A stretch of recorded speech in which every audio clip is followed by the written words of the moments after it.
Establishment के साथ कभी आपकी लड़ाई, कभी आपकी दोस्ती, कभी आप साथ बैठते इनके, पार्टीज भी आपने बड़ी बदली? ना, सवाल ही पैदा नहीं होता। नहीं, मैं तो शुरू में पीपल्स पार्टी में नहीं? शुरू में पीपल्स पार्टी में थे। पीपल्स पार्टी में इस तरह से कि जुल्फ़कार अली भुट्टो को बतौर सियासतदान, उस वक्त हमारा कॉलेज स्कूल का ज़माना था, तो बड़ा क्रेज़ था और हम उनके साथ थे।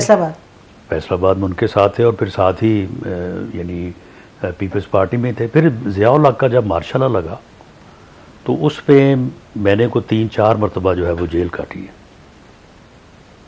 उसके बाद जब पीपल्स पार्टी ने भी एक 92-93 में एक इसी तरह का मामला किया था और उस वक्त गुलाम इसहाक़ खान के साथ जो है ना वो बैठ गए, ठान गए थे, तो हमारा उस वक्त जो है वो फिर इन चीज़ों के ऊपर इख्तलाफ था। आप पीपल्स पार्टी में थे? वहाँ पे जब इस बात पे इख्तलाफ हुआ तो इन्होंने मेरे हलके में फैसलाबाद में पीपल्स पार्टी ने मियाँ ज़ाहिर सरफराज को टिकट दे दी। जो मियाँ ज़ाहिर सरफराज जो था वो तो ओपनिंग बैट्समैन था ज़िया-उल हक का, और हमें हमेशा जेल भिजवाने में, हमें तंग करने में या अपना जो है वो सख्तियाँ करने में वो पेश होते थे। और हमें कहा कि जी उठाएं इनको, कंधों पे इनकी कंपेन करें। मैंने कहा ये कैसे हो सकता है। तो बहरहाल फिर ज़ाहिर सरफराज की शिकायत पे मुझे मेरे ख़िलाफ़ जो है वो एक्शन लिया गया। उसी वक्त में मियाँ नवाज शरीफ ने कहा कि मैं डिक्टेशन नहीं लूँगा। हमने कहा अप्रैल 17 हमने कहा लीडर तो ये है। तो अब ये देख लें कि 32 साल हो गए, जमात भी वही है और एंटी इस्टेब्लिशमेंट ही रहे हैं। कभी हमने इस्टेब्लिशमेंट के, जो आपने कहा ना, कभी इस्टेब्लिशमेंट का साथ दिया कभी खिलाफ, नहीं, एक ही जो है वो नुक्ता नज़र है और वो वही है जिसको एक नारे में समोया था कि वोट को जो है वो इज्जत। ये बात दुरुस्त है कि जब लंदन में मीटिंग हुई PDM 1 जब बनी तो मियाँ नवाज शरीफ साहब ने बार बार कहा कि नहीं हुकूमत नहीं लेनी, हुकूमत नहीं लेनी। फिर मुझे किसी ने बताया जो वहाँ मौजूद थे, उन्होंने कहा कि मियाँ साहब ने कहा मेरा 40 साल का तजर्बा है, ये नहीं हमें लेनी चाहिए हुकूमत। ये दुरुस्त बात है?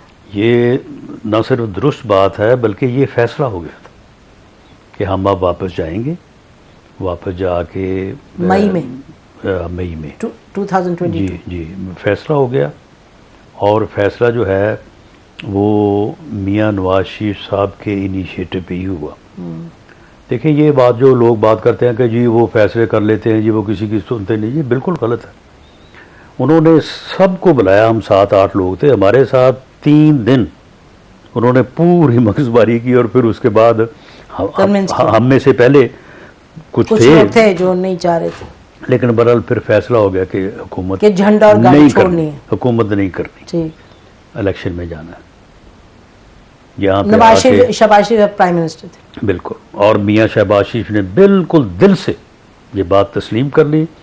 यहाँ पे स्पीच भी तैयार हो गई, दिन भी तय हो गया। इस बंदे ने ना वो उस दिन अल्टीमेटम इसने कहा कि इस्तीफा दो, इलेक्शन अनाउंस करो वरना मैं आ रहा हूँ, लॉन्ग मार्च। अब उसके बाद जनाब फिर एक दूसरी राय आई, उसमें जरदारी साहब और अपना मौलाना फजल रहमान, इन साहब ने कहा कि जी अब ये तो पब्लिक में मैसेज आएगा कि आप इसके आगे लग के दौड़ पड़े, तो ये तो फिर हमें इलेक्शन में भी ये चीज़ जो है वो हमारे खिलाफ जाएगी। आपकी पार्टी के भी तो लोग की भी यही सोच थी कि नहीं। फिर उसके बाद एक मीटिंग हुई, उस मीटिंग में वीडियो लिंक पे मियाँ नवाज शरीफ साहब भी थे और ये बाकी सारे लोग भी थे, हम जरदारी साहब भी थे, मौलाना भी थे। तो यहाँ पे फिर इस आर्गूमेंट ने प्रिवेल किया और फिर कुछ अरसा के लिए वो फैसला रुक गया। बस जब वो रुका है तो वो कहते हैं ना कि रुके तो कोहे गिरां थे हम, जो चले तो जहाँ से गुजर गए। बस फिर जो है ना वो फिर कहानी और बस आगे से आगे चलता रहा। हुकूमत अभी जब बनाई है तो उस वक्त जब नवाज शरीफ साहब आ रहे थे तो इरफान सिद्दीकी साहब ने भी पीछे कहा कि जी जब वो लंदन से निकले थे तो उन्होंने कहा कि जी मैंने तो बनना ही नहीं प्राइम मिनिस्टर, मुझे पता है कि मैं नहीं बनूंगा प्राइम मिनिस्टर।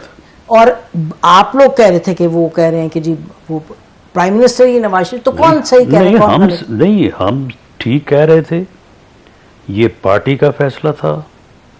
मियाँ नवाज शरीफ ने ही वज़ीर आज़म के ओहदे पे आना था, और ये पार्टी ने ना सिर्फ फैसला किया बल्कि हमने ये जो 21 अक्टूबर को लोगों से अपील की है टू द नेशन, उसमें बाकायदा ये बड़ी वाज़ेह बात थी, कोई दो नंबरी तो नहीं किया हमने बड़ा वाज़ेह मौक़िफ़ इख्तियार किया।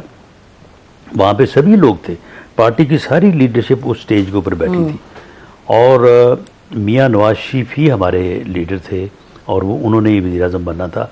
लेकिन एक कंडीशन थी, और हमें उसके ऊपर इतना यकीन था कि हम 8 फरवरी से पहले बिल्कुल ये एक्सेप्ट नहीं करते थे। हमारा ये था कि सिंपल मेजॉरिटी हमें मिलेगी और अपने मैंडेट के साथ मियाँ नवाज शरीफ साहब वज़ीर आज़म बनेंगे। लेकिन वो फिर नहीं हो सका, मैंडेट स्प्लिट आया। तो फिर मियाँ नवाज शरीफ की ये कंडीशन ये पहले से थी। तो फिर जब कोलिशन गवर्नमेंट का मामला सामने आया, तो फिर मियाँ नवाज शरीफ साहब का भी और हमारा सब का भी ये ख्याल था कि ये एक्सपीरियंस जो है ना, ये एक ही बंदे के पास है, उसका नाम मियाँ शहबाज शरीफ है। कोलिशन चलाने के लिए जिस किस्म की ज़रूरत है एक्सपीरियंस की, ये मियाँ शहबाज शरीफ साहब ही कर सकते थे, वरना वो 16 माह वाली गवर्नमेंट 16 दिन नहीं चल सकती थी। सही बात है। हर 2 हफ्ते बाद कोई ना कोई आगे बैठा होता था कि जी ये करें, नहीं तो ये लें इस्तीफा।